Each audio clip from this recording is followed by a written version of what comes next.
এখন আমি আপনাদের সাথে শেয়ার করছি চাল কুমড়া আর ডাল দিয়ে করে নেওয়া দুর্দান্ত সুস্বাদু একটি নিরামিষ রেসিপি।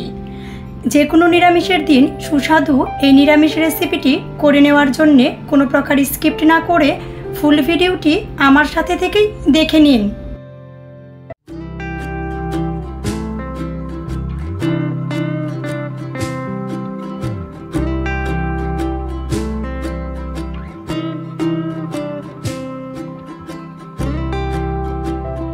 সম্পূর্ণ নিরামিষভাবে এই রেসিপিটি করে নেওয়ার জন্য মিডিয়াম সাইজের একটি চাল কুমড়া পরিষ্কার করে ধুয়ে নিয়ে নিয়েছি। চাল কুমড়াটা আমি মাঝ বরাবর কেটে 4 টুকরা করে নিয়ে নিচ্ছি। 4 টুকরা করে নেওয়ার পর চাল কুমড়ার বাইরের আবরণটা পাতলা করে ফেলে নিচ্ছি।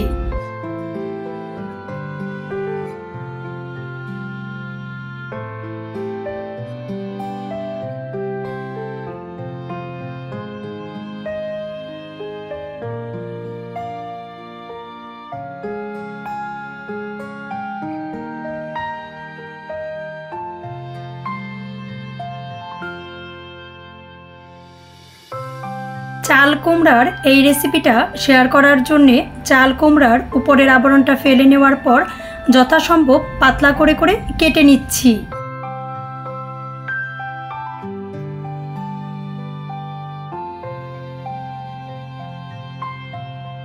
পাতলা পাতলা ফালি করে কেটে নেওয়ার পর বেশ কয়েকটি ফালি একসাথে নিয়ে দা দিয়ে যথাসম্ভব চিকন করে কেটে নিচ্ছি। এটা কিন্তু যতটা চিকন করে কেটে নেওয়া যাবে রান্না করলে ঠিক ততটাই টেস্টি হবে। এর জন্যে আমি যতটা সম্ভব চিকন করে কেটে নিচ্ছি। চাল কুমড়াগুলো চিকন করে কেটে নিয়েছি। চাল কুমড়া কিন্তু কেটে নিয়ে ধোয়া যাবে না, কাটার আগেই পরিষ্কার করে ধুয়ে সুন্দর করে কেটে নিয়ে নিয়েছি। সুস্বাদু নিরামিষ এই রেসিপিটি করে নেওয়ার জন্যে আমি নিয়ে নিয়েছি মাসকলাইয়ের ডাল। দুর্দান্ত সুস্বাদু নিরামিষ এই রেসিপিটা করে নেওয়ার জন্যে প্যানে দিয়ে দিচ্ছি সরিষার তেল। আমি বেশিরভাগ রান্নাগুলো সরিষার তেল দিয়ে করে থাকি, এর জন্যে সরিষার তেল নিয়ে নিয়েছি। আপনি ইচ্ছা করলে সয়াবিন তেল দিয়েও করে নিতে পারেন। তেল দিয়ে দেওয়ার পর তেল খুব ভালো গরম হয়ে গেলে 2টি শুকনা মরিচ দিয়ে বেশ কিছু টাইম খুব ভালো করে ভেজে নিচ্ছি।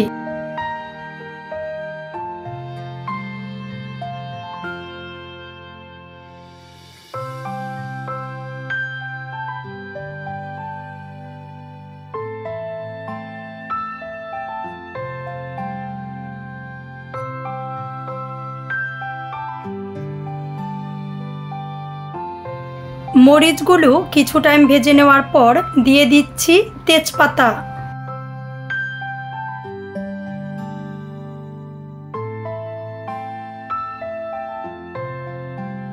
এর সাথে আরও দিয়ে দিচ্ছি থেতো করে নেওয়া আদা।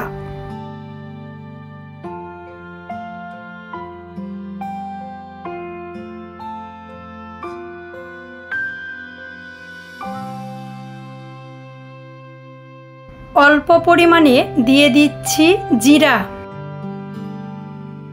এর সাথে আরও দিয়ে দিচ্ছি অল্প পরিমাণে কালো জিরা। এবার মাসকলাইয়ের যে ডালগুলো নিয়ে নিয়েছিলাম ফ্রাই প্যানে দিয়ে দিচ্ছি। দিয়ে নিয়ে মিডিয়াম লো আঁচে খুব ভালো করে ভেজে নিচ্ছি।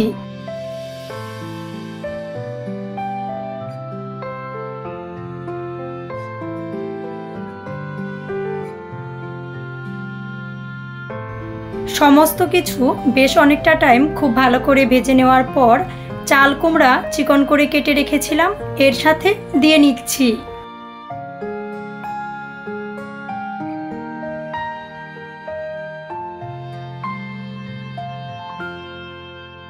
টেস্ট অনুযায়ী দিয়ে নিয়েছি লবণ। চুলার আঁচ কিন্তু খুব বেশি বাড়ানো যাবে না, মিডিয়াম লো আঁচে রেখেই রান্নাটা আমি করে নিচ্ছি।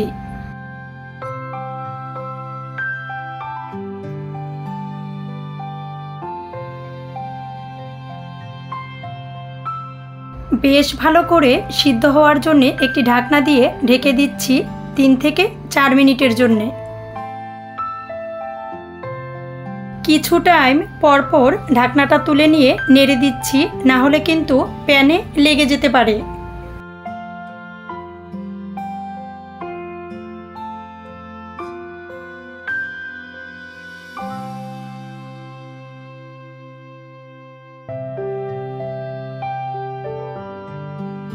এক চামচ দিয়ে দিচ্ছি হলুদ বাটা।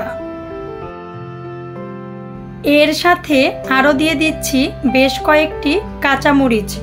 কাঁচামরিচগুলো আমি ফালি করে দিয়ে নিয়েছি, লাল আর সবুজ মিলে কাঁচামরিচ দিয়ে নিয়েছি। এটা জাস্ট দেখতে সুন্দর লাগার জন্য দিয়ে নিয়েছি। আপনি ইচ্ছা করলে শুধু সবুজ নয়তোবা শুধু লাল কাঁচামরিচও দিয়ে নিতে পারেন।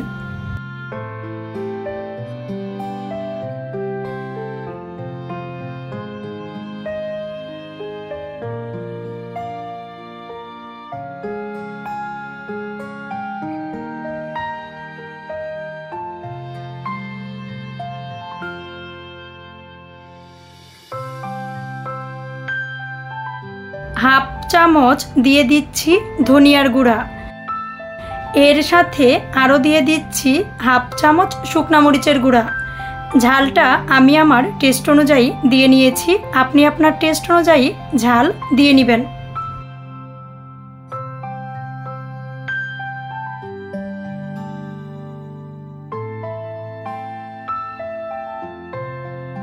অল্প পরিমাণে দিয়ে দিচ্ছি জিরার গুঁড়া।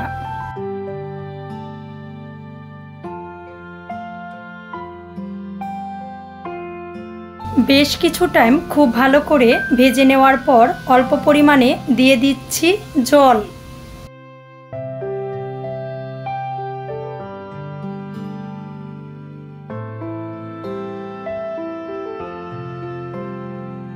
অল্প কিছুটা জল দিয়ে একটি ঢাকনা দিয়ে ঢেকে দিয়ে রেখে দিচ্ছি 4 থেকে 5 মিনিটের জন্যে।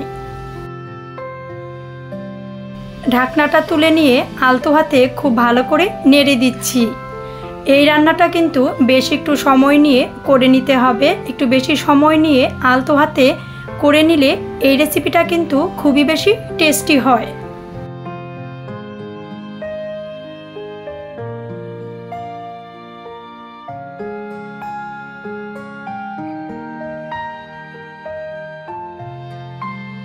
বেশ অনেকটা টাইম খুব ভালো করে রান্না করে নেওয়ার পর দিয়ে দিচ্ছি বেশ কিছুটা জল। জল দিয়ে দেওয়ার পর চুলার আঁচ বাড়িয়ে নিয়ে 3-4 মিনিট রান্না করে নিয়ে দিয়ে দিচ্ছি অল্প পরিমাণে ধনেপাতা।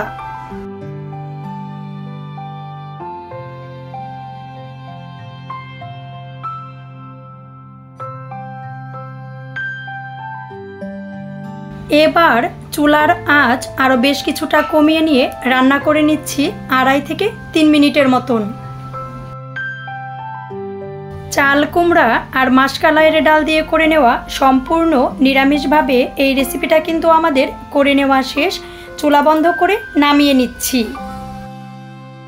দেখতে লোভনীয়, খেতে সুস্বাদু এই রেসিপিটা কিন্তু রুটি বা গরম ভাতের সাথে খেতে খুবই বেশি টেস্টি হয়।